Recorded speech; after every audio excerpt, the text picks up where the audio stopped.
नमस्कार, बहुत स्वागत आप सभी का। जी मध्य प्रदेश छत्तीसगढ़ देख रहे हैं आप और आपके साथ मैं हूं कीर्ति दीक्षित। और रायपुर से इस वक्त की बड़ी खबर आप तक पहुंचा दे, जहां कोयला घोटाले में ईडी का बड़ा एक्शन देखने को मिला है। ईओडब्ल्यू में 35 के खिलाफ नामजद एफआईआर दर्ज की गई है। पूर्व मंत्री अमरजीत भगत समेत 35 लोगों पर एफआईआर दर्ज की गई है। कोयला घोटाला में धारा 420, 120 बी के तहत केस दर्ज किया गया है। विधायक देवेंद्र यादव समेत कुछ पूर्व विधायकों पर भी एफआईआर दर्ज की गई है। और साथ ही एफआईआर में सौम्या चौरसिया, रानू साहू, समीर बिश्नोई समेत कई लोगों का नाम भी शामिल है। तो बड़ी खबर रायपुर से आप तक पहुंचा दे इस वक्त की, जहां पर कोयला घोटाले में ईडी का बड़ा एक्शन देखने को मिला है। ईओडब्ल्यू में 35 के खिलाफ नामजद एफआईआर दर्ज की गई है। और इसमें आपको यह भी बता दें कि पूर्व मंत्री अमरजीत भगत का नाम भी शामिल है। और साथ ही 35 लोगों पर एफआईआर दर्ज की गई है। कोयला घोटाला में धारा 420 और 120 बी के तहत केस दर्ज किया गया है। विधायक देवेंद्र यादव समेत कई पूर्व विधायकों के नाम भी इसमें शामिल हैं। और एफआईआर में सौम्या चौरसिया, रानू साहू, समीर बिश्नोई समेत कई लोगों का नाम भी शामिल है।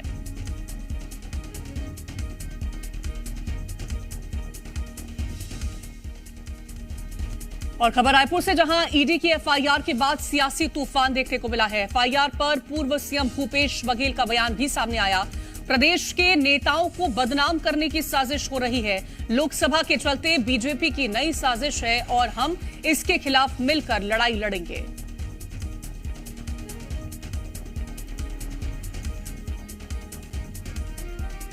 तो इन तमाम आरोपों के बीच अचानक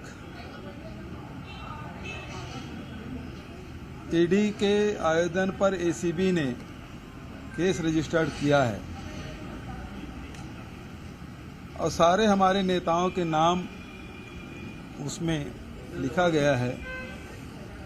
ये सीधी सीधी सी बात है कि ये लोकसभा को ध्यान में रखते हुए प्रदेश के नेताओं को बदनाम करने का षड्यंत्र भारतीय जनता पार्टी के एजेंसी ईडी अब राज्य सरकार के द्वारा एसीबी के द्वारा जांच करने का निर्देश किया, एफआईआर दर्ज किया है।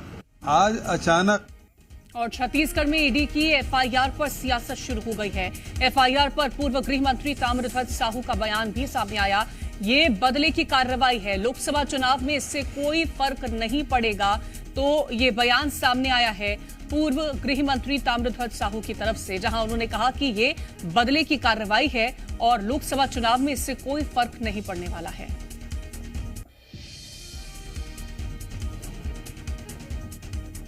और ज्यादा जानकारी के साथ संवाददाता राजेश निषाद रायपुर से हमारे साथ जुड़ गए हैं। राजेश, ईडी की तरफ से एक बड़ी कार्रवाई की गई है। 35 लोगों के नाम इस एफआईआर में दर्ज हैं कोयला घोटाले को लेकर के, और अब विपक्ष इस पर सवाल खड़े कर रहा है। जी बिल्कुल, देखिए ईडी ने बड़ी एफआईआर कराई है। इस एफआईआर के बाद छत्तीसगढ़ का सियासी पारा भी जो है वो गर्मा चुका है। देखिए ईडी ने 35 लोगों के नामजद एफआईआर दर्ज कराई है। इसके अलावा अन्य और भी लोगों के नाम शामिल हो सकते हैं, चूंकि सीधे तौर पे उस एफआईआर की कॉपी में 35 लोगों के नाम के साथ ही अन्य भी जुड़ा हुआ है। मतलब जाहिर सी बात है कुछ और भी नाम इसमें जुड़ सकते हैं, लेकिन जो प्रमुख नाम जो निकल के सामने आ रहे हैं उसमें सौम्या चौरसिया, साथ साथ रानू साहू आईएएस रही हैं वो, और इसके अलावा समीर बिश्नोई ये भी आईएएस हैं। तो ये तीनों के ऊपर कहीं ना कहीं पहले ही शुरुआती लाइन पे ही ये तमाम अफसरों के नाम शामिल हैं। और इसके अलावा यदि हम उतर के देखेंगे इस एफआईआर की कॉपी पे, तो इस पे सीधे तौर पे राम गोपाल अग्रवाल जो तत्कालीन कोषाध्यक्ष हैं कांग्रेस पार्टी के, इसके अलावा देवेंद्र सिंह यादव ये भिलाई से विधायक हैं वर्तमान में, और साथ साथ राम प्रताप सिंह जो कांग्रेस के प्रवक्ता हैं। इसके अलावा विनोद तिवारी, अमरजीत भगत पूर्व मंत्री, जो सबसे बड़ा जो नाम इस वक्त चौंकाने वाला निकल के आया है वो पूर्व मंत्री अमरजीत भगत का नाम है। क्योंकि अब तक जितनी भी कार्रवाई ईडी ने की है उसमें अमरजीत भगत का नाम कहीं पे भी नहीं था, लेकिन इस एफआईआर में अब जो नाम निकल के सामने आया है वो अमरजीत भगत का भी है। और इसके अलावा यदि हम बात करें तो कई जो पूर्व विधायक हैं, बृहस्पत सिंह, चंद्रदेव राय और गुलाब कमरो, यूडी मींज, सुनील अग्रवाल, ये तमाम नाम हैं जिनके एफआईआर में नाम ईडी ने बकायदा दर्ज कराए हैं। हालांकि ये पूरा मामला कोयला लेवी का बताया जा रहा है, जिसमें 25 रुपए प्रति जो परिवहन है वो कहीं ना कहीं लेने की जो बात है वो निकल के आई थी, और लगातार ईडी इस मसले पे कार्रवाई जरूर कर रही थी। लेकिन अब इस कार्रवाई के बाद अब कहीं ना कहीं सियासी पारा गरमा चुका है।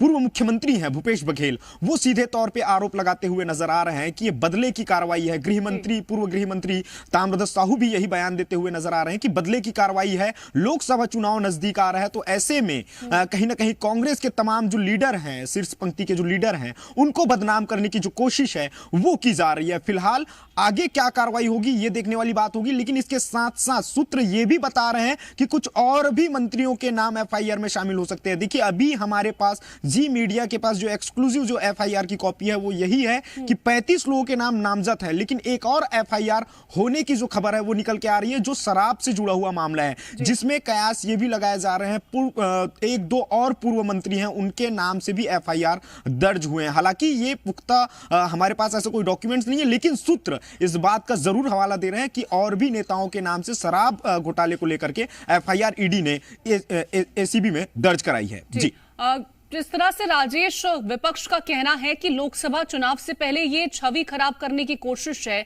लेकिन ऐसे भी बयान निकल के सामने आ रहे हैं कि भले ही कितनी भी छवि खराब करने की कोशिश कर ली जाए, लेकिन लोकसभा चुनाव में इसका कोई फर्क नहीं पड़ने वाला है। कैसे डैमेज कंट्रोल करेगी फिर कांग्रेस? जी बिल्कुल, देखिए भूपेश बघेल हैं, पूर्व मुख्यमंत्री हैं, वो सीधे ये बात कहते नजर आ रहे हैं कि डैमेज करने की जो कोशिश है वो की जा रही है। लोकसभा चुनाव हैं, लोकसभा चुनाव में कई बड़े नेताओं के नाम इस एफआईआर में शामिल हुए हैं। वो ये भी बात कह रहे हैं भूपेश बघेल कि इतने दिनों तक जो है कहीं पे भी इन नेताओं के नाम नहीं आए थे, और एसीबी यदि एफआईआर दर्ज कर रहा है तो वो बिना सरकार, राज्य सरकार के बिना परमिशन के वो नहीं कर सकता। और वो सीधे तौर पर यह बात भी कह रहे हैं कि कहीं ना कहीं लोकसभा चुनाव को प्रभावित करने के लिए, कांग्रेस के नेताओं को बदनाम करने की जो कोशिश है वो बीजेपी की ओर से की जा रही है। इसी वजह से तमाम नेताओं के ऊपर एफआईआर दर्ज की जा रही है। फिलहाल सियासी पारा जरूर इस वक्त गर्मा गया है। देखिए, ये कहीं ना कहीं जिस तरह से तमाम शीर्ष नेताओं के जो नाम आए हैं, उसके बाद निश्चित तौर पे प्रदेश का सियासी पारा गर्मा गया है। जी बिल्कुल, तो प्रदेश का सियासी पारा गर्माता हुआ नजर आ रहा है, क्योंकि जिस तरह से तमाम नाम ऐसे सामने आ चुके हैं। बहुत शुक्रिया है तमाम जानकारी पहुंचाने के लिए फिलहाल आपका राजेश। और जिस तरह से एफआईआर दर्ज की गई है ईडी की तरफ से, एक बड़ा सियासी यहां पर भूचाल देखने को मिल रहा है। पूर्व सीएम भूपेश बघेल का बयान भी सामने आया कि प्रदेश के नेताओं को बदनाम करने की साजिश रची जा रही है। लोकसभा के चलते बीजेपी की ये नई साजिश है और हम इसके खिलाफ मिलकर लड़ाई लड़ेंगे। इसी के साथ ही पूर्व गृह मंत्री का भी बयान सामने आया। ताम्रध्वज साहू ने कहा है कि इससे कोई फर्क नहीं पड़ने वाला है। तो 35 लोगों के खिलाफ ये एफआईआर दर्ज ईडी की तरफ से की गई है, और इसको लेकर के अब कांग्रेस कहीं ना कहीं बीजेपी पर निशाना साधती नजर आ रही है।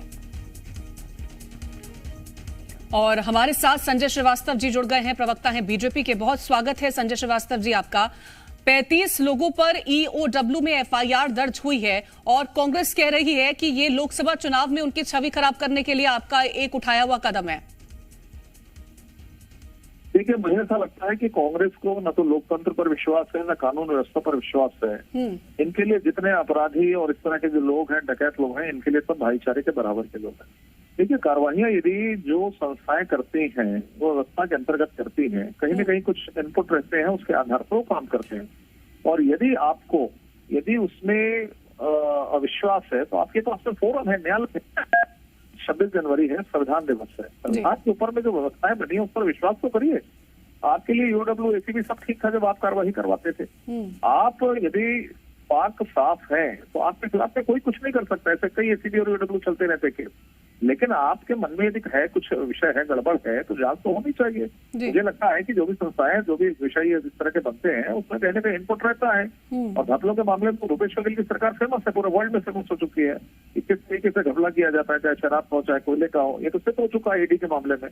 तो मुझे लगता है इस सब इस तरह के वक्तव्य नहीं देना चाहिए। एक जिम्मेदार अपने आप को मानते हैं तो इस तरह के बयान से भी बचना चाहिए।